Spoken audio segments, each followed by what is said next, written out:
Impact meteorologist Brittany Van Voorhees. That is a mouthful. We are talking about the chance to see strong to even severe thunderstorms across the area tomorrow. But if you are watching our 6 o'clock newscast, we're actually encouraging folks to stay weather aware and issuing what we call a weather impact alert, not necessarily for the storms themselves, but also because of the fact that we're going to be tracking a lot of winds even on the back end of this thunderstorm activity. So let's start with what's happening right now outside. It has been a dreary, gross, gloomy day across the region, and that is continuing through the overnight hours. You can see widespread cloud cover, really dense fog starting to develop across portions near Concord here, portions there of Cabarrus County. Temperatures right now in the lower 40s, and we actually only saw the 40s all day long because of cold air damming set up. Now this is going to continue through the overnight hours. You can see some spotty areas of rain. We saw it off and on today. That will continue as well into the early morning hours on Sunday.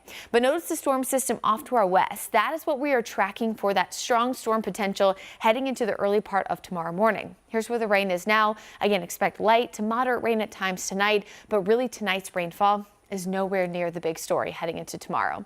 So a few things you'll notice as we look at futurecasts, as we look ahead. Temperatures right now in the lower 40s. We will actually warm over the next few hours. And this is because as that cold front rolls through, winds are going to turn more out of the south and west, starting to pump in some warmer, a little bit more humid air coming in from the south and west. So by midnight, we're going from 41 now to the mid 40s. Not a substantial change, but ahead of this storm system, notice how warm we are by 7 o'clock in the morning. Temperatures already reaching the low to mid 60s, and this will create plenty of fuel, plenty of instability for these storms to produce heavy rain and gusty winds.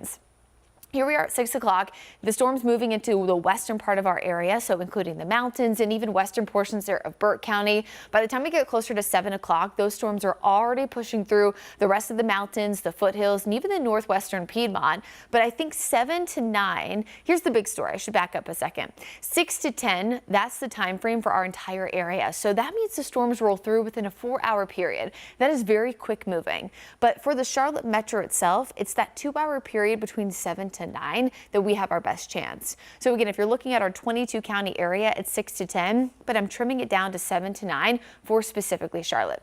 Here's 8 o'clock. Again, temperatures still very warm, still in the 60s, so we have plenty of that warmth and moisture. 60s still continuing through 10. This is when we start to see those storms roll over to the Raleigh-Durham area, and then we'll see sunshine return in the afternoon. Now, once the cold front rolls through, temperatures are going to take a pretty quick tumble, so we will see on the back end some moisture, allowing for a little bit of snow activity in the mountains, but it's not going to be much. So why did I show you this? Well, of course, so we can look at the chance for strong storms. 6 to 10. Heavy rain, gusty winds, so we're encouraging folks to stay weather aware. But that's not the only story here. As we track those storms moving into the eastern side of Charlotte, yes, we have the chance that some of them may become strong to severe, but those strong to severe winds will continue for really the majority of the day on Sunday, and that'll be from the mountains all the way down toward the sandhills. And the reason why is because we are going to be tracking a really strong, what's called the low-level jet. I'll talk a little bit more about that in a second. I love these streams because we can go a little bit more in depth, but right now you can see wind advisories in effect for all of our area. Now, one important thing to note here about the wind advisories is that we actually have one all in effect for all of North Carolina, all of South Carolina, and really most of Georgia, Alabama, down toward Florida as well. This is a really substantial swath of wind and is actually relatively rare to see a wind advisory for the entirety of North and South Carolina. And here's why. Here's Sunday morning, 6 o'clock. You can see those winds coming in out of the south and southwest. Winds are starting to pick up here about the mid 20s. You can see Charlotte at 26, a few areas in the 30s up toward the mountains. But here's where we're paying extra attention. This is when we start to see those strong winds move through with the actual cold front itself. You can actually clearly see why we have those portions over toward the Raleigh-Durham area, also under that chance for severe storms. But watch what happens. So 9, 10 o'clock, that's when the storms are rolling out of Charlotte. Look at that. Upper 30s, lower 40s. Rebecca, if we can go full screen again here so folks can see a little bit closer to home. 38 in Charlotte. Low to mid 40s across other portions of the area. Check out the 47 in Lincolnton. So when we look at winds here, upwards of upper 30s, low to mid 40s, I want y'all to keep in mind that this is the same wind that you would see during a tropical storm or even a low wind severe thunderstorm risk during the summertime. So these winds are packing a punch, and they're not just coming in with the storms. They're going to last for most of the day. In fact, we'll likely see wind gusts in the Charlotte area through at least about 5 o'clock, at least at or above 35 miles per hour. This will provide the opportunity for isolated trees to come down, isolated power outages, on top of the fact that our ground is extremely saturated because of the rain that we've seen the past few days. And I want to point out here too, the mountains are seeing the winds last even longer. Notice we're still in the mid 30s, lower 40s, even toward Monday morning. And why is that important? Well, the mountains specifically have really had it over the past few months with Helene, and then storms a few weeks ago that caused flooding that floated some of the bridges from Helene that were trying to be repaired and kind of used temporarily so people could move about. On top of that, they had wildfires just 2 weeks ago, and of course icing just a few days ago, causing more widespread power outages. So there is a pretty good chance that many folks across our area, from the mountains all the way down toward the Piedmont, will see isolated power outages additionally heading into Sunday. So the answer to the question as to why is this: the low level jet is extremely strong and extremely widespread here. This is really the main reason why we've been talking about not just wind advisories for us, but notice from Georgia all the way up toward Virginia. So all of these colors here shaded in pink, these are winds near the surface. That's why it's called low level, between about 65 to 75 miles per hour. Folks, that's close to Category 1 hurricane force. Well, why is that important, and why do we look at that? We look at this because winds near the surface, this is a better opportunity for strong wind gusts to cause isolated downbursts, because the wind near the surface is really what drives a lot of the wind damage that we see. We need the storms to be strong. We need the wind to be strong ahead of us or above our heads, but we also need strong winds near the ground in order to see widespread wind damage. So here's 6 o'clock, 7 o'clock, 8 o'clock. You can see all of that pink shading. It's the winds within the thunderstorms at and after the cold front, on top of the fact that the low level jet is so strong, as to why we want folks to stay weather aware, and why we've issued that alert for Sunday. So I really want folks to hone in on the fact that Sunday is going to be extremely impactful across the entirety of the area. And we really want folks to stay weather aware tomorrow, mainly because of the wind, but we also will have that chance for strong storms again, 6 to 10 for our whole area, 7 to 9 in the Charlotte metro.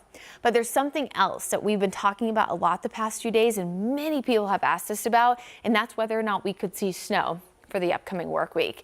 There is still a pretty strong signal that areas Wednesday into early Thursday morning could see some wintry precipitation. You can see 10 to 30% still for most of the Charlotte area, a little bit higher as we get closer to the Virginia border.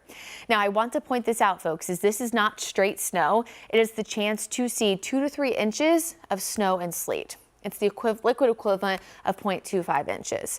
So what does this mean? Well, it's a stronger signal that we could see winter weather, but again, it does not mean that it is straight snow. In fact, it is looking more and more likely that it will be likely a mix of some kind of wintry mix. You can see the map here. Wednesday through Thursday morning, more likely, if anything, we would see a wintry mix across Charlotte, in the mountains and areas toward Tennessee, Virginia, more snow, and then a cold rain for our southern communities, so southern Lancaster, southern Chesterfield toward the coast. So it's not the same setup as the snow potential we had just a few weeks ago where the coast got hit. This is more of a classic Charlotte setup where we are just too warm in the mid levels of the atmosphere to see straight snow, and it's likely a wintry mix. Now, that does not mean that we will necessarily have a wintry mix. It's just that our signals are still pointing to that. Keep in mind, folks, this is still 4 to 5 days away. So we're within the time period, if you look at Brad's winter weather forecasting rules, that we start to trend from likeliness it'll happen closer to what we think will happen. And at this point, I'm standing strong with that wintry mix. And you'll see that reflected on our Guy Roofing 7-day forecast. So a lot to talk about. Of course, we just broke it down in about 9 minutes or so. So I'm going to recap quickly, and then I'll let you go get back to your Saturday evening, which I hope you have a fantastic one. So tomorrow, we want folks to stay weather aware. That's why we're issuing this weather alert for storms in the morning and then winds gusting upwards of 45 to 55 miles per hour in the afternoon. That's why we've shaded Sunday in the red alert. Now, you can see the 60% chance of rain. I'm a big believer in social science forecasting, so I would never put 100% chance of rain on a forecast unless I expected it to rain every single second of the day. So why I've dropped us to 60% is because we see the storms in the morning, but remember, we are not seeing rain and storms all day long. So you will have a breezy, a gusty afternoon, but sunshine will return. Monday is probably your best day of the work week. I mean, Tuesday's pretty good too, but at least Monday you see more sunshine. That is President's Day, so many folks will be off of work and school. Please enjoy it if you can. You'll just need a jacket outside as temperatures will start in the upper 20s and end in the upper 40s. Then comes our next impactful day, Wednesday. Right now, it does look to trend mainly Wednesday and into the early part of Thursday, but I actually think Thursday looks to dry out pretty quickly in the afternoon. Of course, if that changes, we will certainly let you know. Our team will be working hard the next few days to continue to fine-tune this forecast and bring you updates. What the good news I can tell y'all, if you like to look at the extended 10-day forecast, which yes can change, but trends are pointing to a slightly warmer pattern, a little bit closer to normal as we look at February 23rd, 24th, and 25th. We could finally reach back into the upper 50s and lower 60s. Hopefully this was helpful as you kind of plan your day tomorrow. Hopefully you will stay weather aware and stay up to date with the latest forecast by downloading our WCNC Charlotte mobile app. Our team of meteorologists constantly updates that throughout the day, and it is the best way to get local updated forecasts from a human that is not just raw model data that spits out 9 to 11 inches of snow 10 days out and hope that it actually happens. So again, for folks looking ahead to Wednesday, still looks like a wintry mix, but we really want y'all to focus on Sunday with that chance of storms in the morning, really gusty winds. So outdoor items, loose furniture, try to bring that inside tonight if you can, as the storms will kick off as early as 6 a.m. I hope you have a happy, healthy, and safe evening. Once again, I'm meteorologist Brittany Van Voorhees with the WCNC Charlotte Weather Impact Team, wishing you a fantastic evening and a safe Sunday ahead.